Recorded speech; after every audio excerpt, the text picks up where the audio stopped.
ఎన్నాళ్ళో వేచి చూస్తున్న ఈ కార్యక్రమం ఇది రాయలసీమ ప్రజలు మరీ ముఖ్యంగా కడప జిల్లా జమ్లోడ్ నియోజకవర్గ ప్రజల కళ.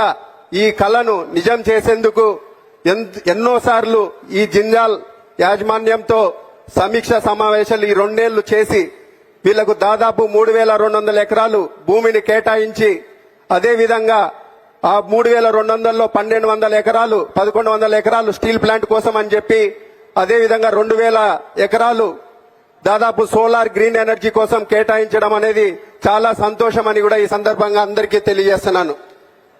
ఈ స్టీల్ ప్లాంట్ గాని ఈ సోలార్ ప్లాంట్ గాని ఇక్కడికి రావడం మా జమ్లోడ్ నియోజకవర్గంలోని నిరుద్యోగ ఉపాధి అవకాశాల కోసం ఇది ఎంతో ఉపయోగపడుతుందని కూడా ఈ సందర్భంగా తెలియజేస్తున్నాను.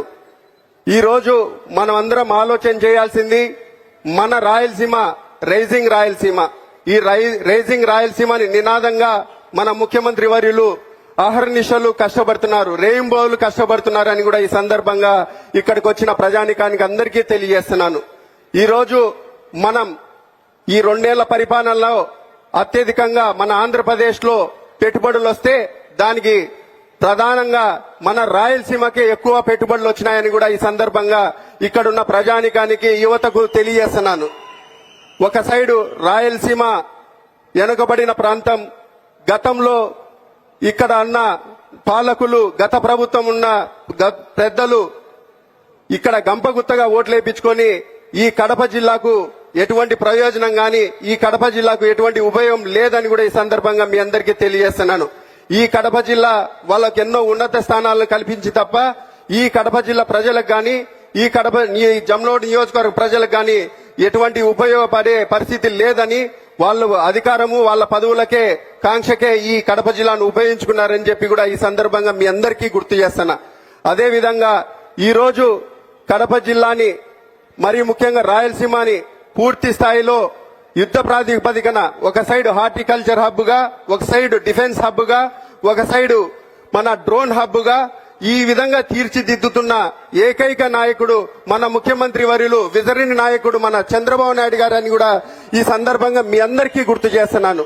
అదేవిధంగా మన రాష్ట్రంలో మనకు 20 లక్షల ఉద్యోగాలు కల్పించే విషయంలో ముందు చూపుతో ఈ రోజు యువగలంలో ప్రతి గడపను తాకి యువగలం రథసారథి మన తెలుగుదేశం వర్కింగ్ ప్రెసిడెంట్ నారా లోకేష్ బాబు గారు కూడా దృఢ సంకల్పంతో 20 లక్షల ఉద్యోగాలు కల్పించే దాంతో దృఢ సంకల్పంతో పనిచేస్తున్నారు. కాబట్టి మీరు ఒకసారి ఆలోచన చేయండి.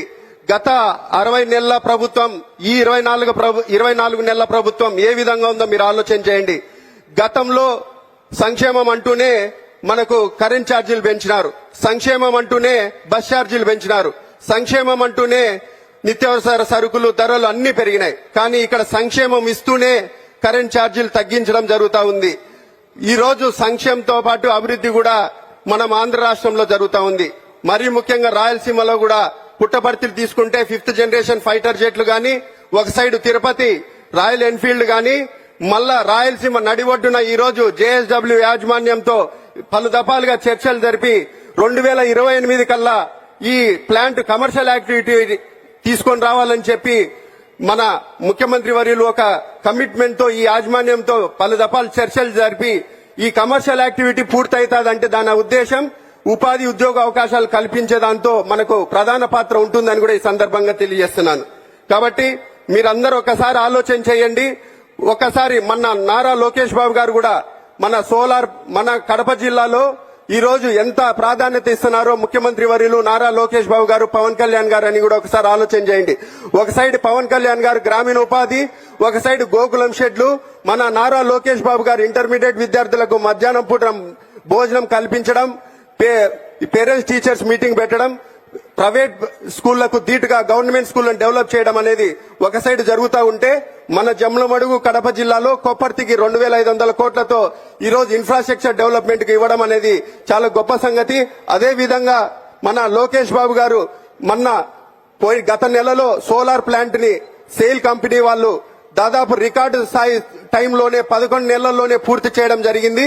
అదే విధంగా సిక్కీ మరి ఏపీ సోలార్ కార్పొరేషన్ ద్వారా 750 మెగావాట్లు సార్ ఇక్కడ దాదాపు 1350 మెగావాట్లు ఈ 24 నెలల్లోనే మనం గ్రిడ్ కనెక్ట్ చేయడం జరిగింది. ఇది జమ్లోడ్ నియోజకవర్గానికి ఒక ప్రాధాన్యత, ఒక తలమానికమని కూడా ఈ సందర్భంగా మీకు గుర్తు చేస్తున్నాను సార్. ఎందుకంటే డెవలప్మెంట్ యాక్టివిటీస్, ఉద్యోగ ఉపాధి అవకాశాలు కల్పించే విషయంలో మన ప్రభుత్వం, కూటమి ప్రభుత్వం మీ నాయకత్వంలో ఒక కమిట్మెంట్ గా పనిచేస్తుందని కూడా ఈ సందర్భంగా మీ అందరికీ గుర్తు చేస్తూ, రానున్న భవిష్యత్తులో కూడా పంపుడ్ స్టోరేజ్ ప్రాజెక్టులు గాని, విండ్ పవర్ ప్రాజెక్టులు గాని ఇవన్నీ రానున్న 3 ఏళ్లలోనే పూర్తి చేస్తే మన కడప జిల్లాకి ఒక మంచి పేరు వస్తుందని, మీ సలహా సూచనలు, మీ ఆశీస్సులు ఎల్లప్పుడూ మా కడప జిల్లా మీద ఉండాలని కోరుకుంటూ ఈ అవకాశం ఇచ్చిన పెద్దలందరికీ మరొకసారి హృదయపూర్వక నమస్కారాలు తెలియజేసుకుంటాను. Thank you so much.